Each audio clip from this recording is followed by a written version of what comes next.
Hello students, welcome to another lesson presented by the Learning Depot.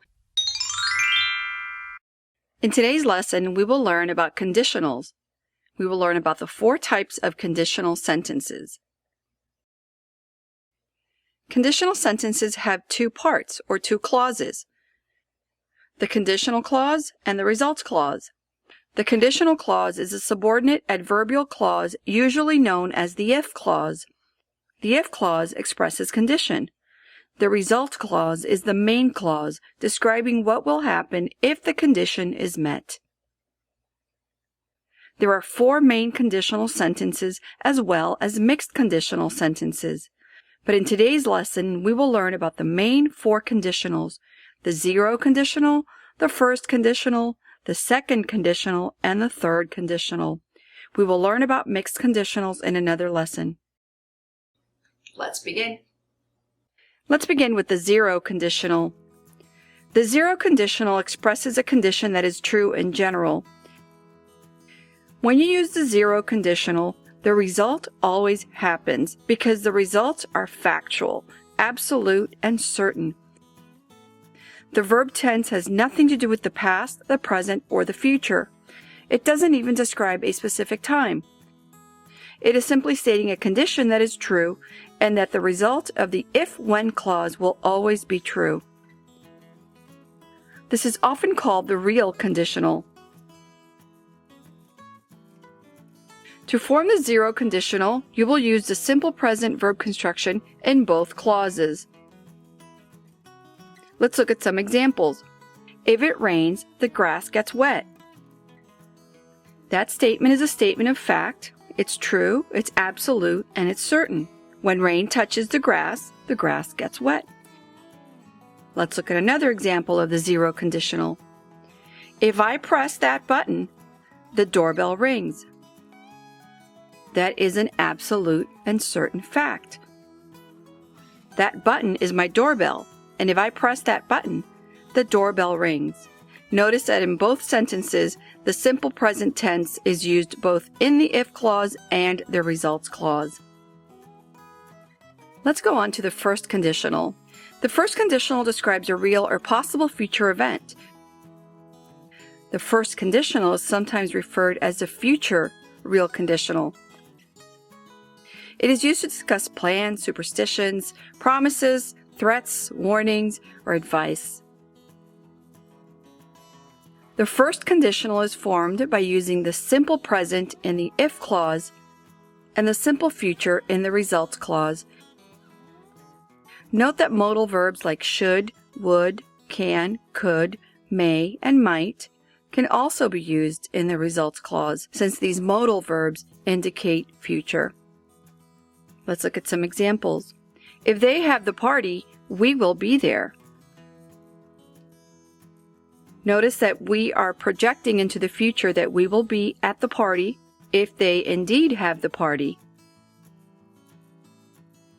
If I am in town, I might attend the convention. Notice that my attendance at the convention depends on whether or not I am in town. But if I am in town, I might attend the convention. Notice that in this case we're using one of the modals instead of will. But we could say, if I am in town, I will attend the convention. By using will, we add a bit more certainty. Let's look at that same sentence in the interrogative form. Will you attend the convention if you are in town?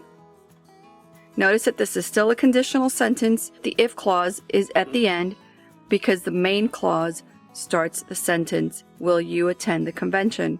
This is in fact an inverted order. Let's go on to the second conditional.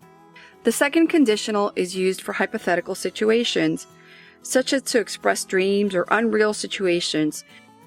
The second conditional is used for things that are unlikely or impossible to happen in the future.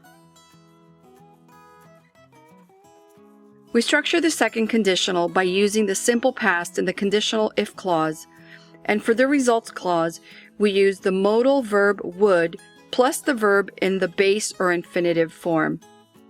Let's look at some examples. If I had the money, I would buy the latest phone. Notice that this is expressing a hypothetical. I'm expressing a wish, a desire, but obviously I don't have the money, so I'm not going to buy the latest phone. But if I had it, if I had the money, I would buy it. Let's look at another example. If you did your homework, you would get better grades.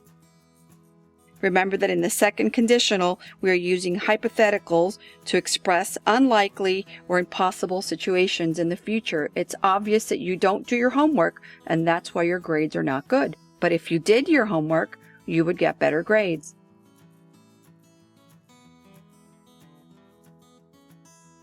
Let's go on to the third conditional. The third conditional deals with situations in the past that are unreal. They didn't happen. We could still imagine what the consequences might have been, but again, it's hypothetical. It's too late now. It's past. The third conditional is used to express regrets, complaints, criticism, and the like. These situations are unreal. They are not going to happen. We can imagine what would have happened, but it is too late. To structure the third conditional, you will use the past perfect tense in the if clause and would have plus the past participle in the results clause.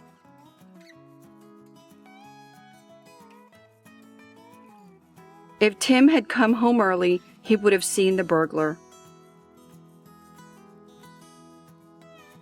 Well, obviously Tim did not come home early and he did not see the burglar, so he was not able to identify who burglarized the neighborhood or his house. If I had gone to college, I would have a better job. This is expressing regret, a past that cannot be regained. It is too late. I didn't go to college and now I don't have a good job.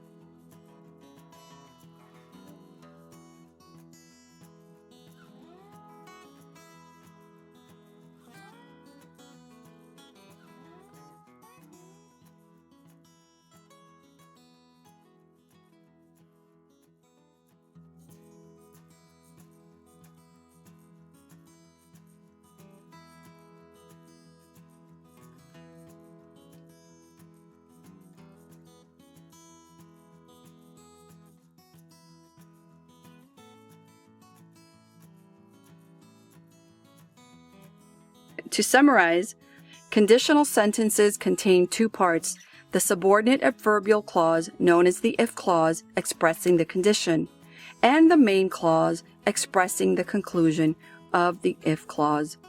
Don't forget to go back and review the parts of the video that you did not understand, and if you have questions or comments, leave them down below, and I'll make sure to answer them. And please subscribe and hit that notification bell so that you will be notified every time I upload a new video. And please like and share so that others may learn about my channel. I thank you so much for watching, and I'll see you real soon. Bye-bye.